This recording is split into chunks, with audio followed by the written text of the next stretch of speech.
That's where sometimes we tend to miss the whole thing. We gone are the days when people play football with names, and when you hear a particular country, people assume they are not a footballing country, without us knowing how much they have invested into the development of their game.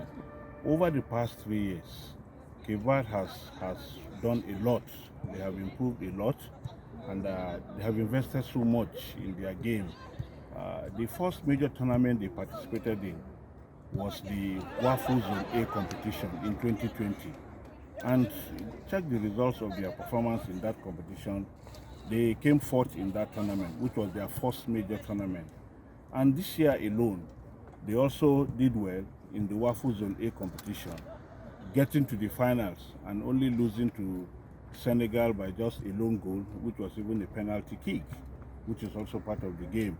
And people do not realize the fact that they have a lot of their players playing in Portugal. As many as about 11 of their professional players are playing in Portugal, and they have gained that experience. And the home-based players at home, they have majority of the players, nucleus of the home-based players coming from two major teams.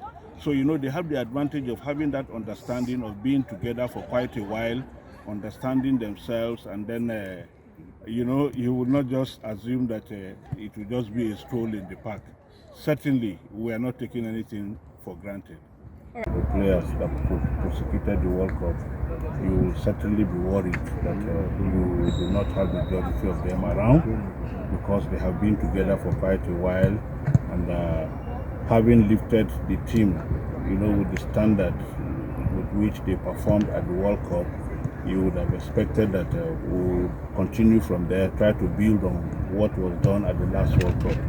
But with the current development, it's like you are starting all over again. And it's a challenge that we must take up the challenge and try to do our best to ensure that we do not lower the standards by any reason. In Nigeria, we are a big country. We have a lot at stake when it comes to FIFA Women's World Cup and all other competitions that Nigeria tends to participate in. So like you said, yes, it puts an added pressure, but then we must take up the challenge and try to do our best to ensure that we don't use that as an excuse.